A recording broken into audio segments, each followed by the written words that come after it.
Greetings and salutations, and welcome to Reading Between the Lines. I am your host, the Water Dog, and today we're going to look at the Tzimisce. That's how I pronounce it anyway. I'm gonna make that T silent because Tzimisce, because pronunciation is not my forte. Let's just put it that way. Pronunciation is not my forte. But so I say Tzimisce, so there we go. So that's what we're going to call them. The good old skin changers. There you go. Before we do that, do me the kind favor of hitting that subscribe button. It means a whole lot to me, and I really appreciate it. Thank you for following. And please don't forget to add some comments if you got any comments or even questions. Just put them down there in the old comment section, and we'll get to it. All right, so let's look at this V5 starter. So let's look what you actually get in the deck before we kind of start breaking it down today. So when we go to the crypt, you get a really good crypt. You get you get 3 barons right out of the gates. That's actually pretty good. These are going to all be anarchs, but you get 2 angels, 2 adrenos, 2 Branimira, 1 Clara, 1 Marilena, 1 Nacerian, 1 Prentice Derby, 1 Susie Kano, and 1 Whisper. So it's pretty good crypt when you look at that right there. Going to the MasterCards, you get 1 Anarch Free Press, 1 Anarch Revolt, 1 Barons, 3 Blood Dolls, a Haven Uncovered, 1 Library Hunting Ground, 1 Papillion, and 2 Pipers. And so that's going to be your MasterCards there. Actions, you get 2 more Child of the Revolutions, and so that should help you add to your collection of that. Child of the Revolution, really good card. 1 Constant Revolution, and 6 Govern the Unaligned. Allies and Retainers, you're going to get 2 Underbridge Strays. You're going to get a brand new one as far as a allied goes, which is the Vase of Sophia. You're going to get 2 War Ghouls, so that's a great reprint for that, a Homunculus, and 3 Revenants. So good little section of Allies and Retainers there. Equipment, 1 Living Manse. And if there's a downside to this deck, that's really the downside to me, that they only gave you 1. I really kind of wish they would have given you like at least 2, if not 3. I kind of wish there would have been a couple more in there, but you do get 1. We'll talk about that because to me that's the most important card. Then you go to action modifiers. You got 3 Earth Controls, 3 Foreshadowing Destruction. You have an action modifier that's also a reaction with Form of the Bat, just a really, really good card. And a brand new card, Invigorates. You get 3 of those. Combat cards. You're going to get 3 Form of the Mist, 4 Monstrous Form. It's another good new card. 4 Obedient Flesh, another good new card. And 4 Sculpt the Flesh, just another good card. All those really good cards is going to be playing into this clan. Then you get to your reaction cards. 3 Bait and Switch, 4 Cat's Guidance, 3 Deflections, 4 on the QV, a brand new card, 4 One with the Land, and that card I actually saw and heard, actually saw a deck that was played that was done pretty good, but then I heard about a deck that was played with One with the Land. I want to say it was Sergio's deck that I heard about. That really kind of breaks that card open. And then 3 Organized Resistance. And so that's the deck. It's a good deck. Of the 3 new releases that you got, between the Ravnos, the Salubri, and the Tzimisce, I think that this one is the strongest of the 3 and definitely has the most potential of the 3 because it's very toolboxy. Because if you go back and you just look at the crypt, and you look at their main disciplines, okay? Their main disciplines are Animalism, Dominate, and Protean. And they're anarchs. So, right out of the gate, this is what's going to make this clan and the re-envision of it, I think, really, really, really strong, is the fact that from the old Camarilla Guard, the best discipline in the game is Dominate by far and away. And if you're going through the tournament winning deck archive and you're looking at which card is in more tournament winning decks, it's probably going to be Govern. Govern the Unaligned is going to probably be more tournament winning decks than any other card in the game. Okay, and then when you look at from V5, and you're looking at Anarchs, to me the best Anarch card, or discipline in the game is going to be Protean. It's just so versatile for Anarchs. And so we've got Anarchs now that have this really good Protean that can give you stealth, they can give you combat, they can give you maneuvers, they can do aggravated damage, they can do all of these things. And you throw in Crymeth Ink, you can unlock, and then you throw in Dominate with that. Oof. That's just good stuff. Then on top of that, it has my favorite discipline, which is Animalism. And Animalism is my favorite discipline of all because of the combat mechanics that I like to play. But I really haven't played with this deck that much. I really haven't. I'm gonna, be honest with you, because I kind of played it out about a year and a half, 2 years ago, a little bit, somewhere in there. I can't remember. Whenever Fall of London came out, because I want you to look at a deck here. Fall of London. When it came out, it had, the British Museum, and the British Museum is a great location. You get the +1 hand size, but you also get to basically unlock and lower the pool and blood cost of a piece of equipment, that, isn't an electronic equipment, isn't a weapon, that type of thing. And so the first deck I put British Museum into was my Tzimisce deck, okay? And so I built that, and that's what this, when you look at this crypt right here, it's, I was really going with the vicissitude. That was the discipline that I'm really looking at the most, is this vicissitude. But, you just put 2 of all of these in here, okay? And you try to just get as much of synergy as you can with that. But I thought that the British Museum was a great addition to them because of the fact of, they have the best equipment to really use British Museum with, and that's, Living Manse. And so when you put a Living Manse in there, and you've got British Museum, you're going to be able to equip, unlock, and have it paid for free. And the great thing about Living Manse is it gives you that +1 bleed, okay? And then before range, if you need to, you can just burn the card and end the combat. So it protects you against rushes or in a bad situation as well. And then the next turn, you just take an action and you just put 1 back on there again and you go.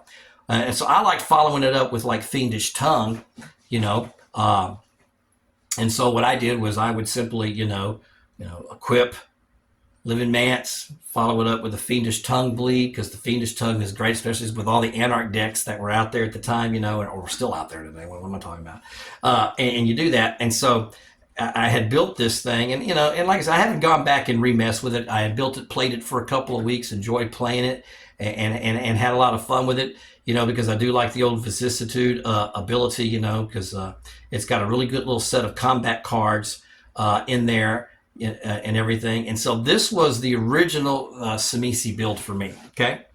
Now let's fast forward. It comes out in February, and well, there we go. We're gonna redo it now because we got the new Tzimisce, and so this is what the deck's gonna look like that I built here a few months ago.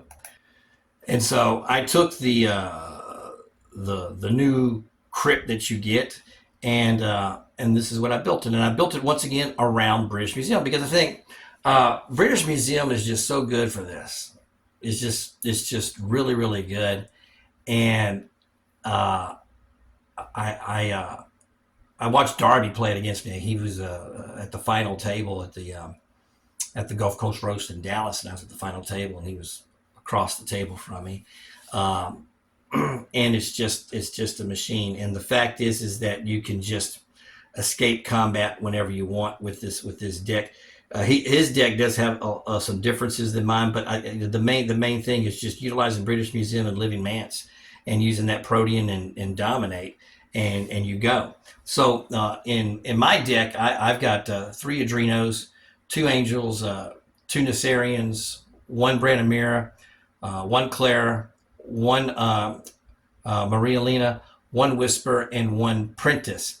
All right. Now, for me, because they're all Anarchs, I want all 3 of those disciplines for all of my vampires, if at all possible. Okay.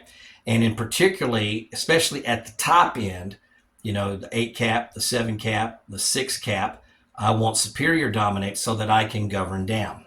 Okay. And so that's the reason for the selection of that. And then of course, you know, you always want to get superior, you know, proteins so that helps your, you know, your forms of the bats and your forms of the mist, and it helps you with all the other good protein stuff that you do. MasterCards. I got an Anarch Railroad, 5 British museums. Once again, it's just a really good card for this clan, and specifically, once again, in conjunction with Living Mance. I just think they go really, really good together. Carfax Abbey, Direct Intervention, 3 Dreams of the Sphinx, Giant's Blood. I've just been learning from Carl Schaefer. That's what he told me a couple of years ago when I interviewed him. Giant's Blood in every deck. Okay. That's what I try to do it most of the time. Here we go. Jake Washington, Libertas, a Papillion. Now, I put a Thaumaturgy card in my deck specifically for Crymeth Ink to hit the table and to become a permanent, because none of your Tzimisce vampires have Thaumaturgy. And so I put, you know, a skill card in there. Just to get that discipline, so that I can put a permanent Crymeth Ink into play. And so really what the conjunction is, we're going to get to that, is going to be with Steely Tenacity. 3 Valens and a wider view. 10 Governs, and then here it is, Steely Tenacity. Now, Steely Tenacity, I put 3 in here, and this is an Anarch card. And what you're using it for is you're using it for that dominate ability. It has an animalism ability where you can strike, hand strike, or use melee weapon strike. The strike is at +1 damage, and you get the optional press. That's good. I mean, it's good. But I like it for the bleed part of it more than anything else, so that I can take a bleed action. Because the reason why I want the action is that helps me put my permanent Crymeth Ink into play.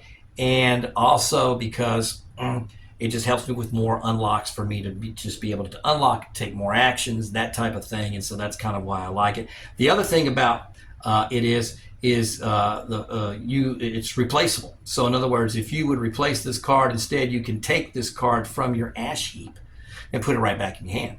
So, you know, you can govern down. Okay. Well, let's kind of go through the things here. So if you've got your British Museum in play, you're going to Living Mance, you're going to unlock. Okay. You will then Steely Tenacity. Okay. Get you a Crymeth Ink. If you've got one in play, you unlock. Okay. If not, you put one in play, and then you unlock and you govern down. Once you've got the Crymeth Ink in play, then the better version, of course, is to govern down and then come back and do a Steely Tenacity bleed. And so I just kind of like that. It's got, when you get to the equipment, 2 Anarch Manifestos. Now don't make this mistake, because I've made this mistake when it comes to Crymeth Ink.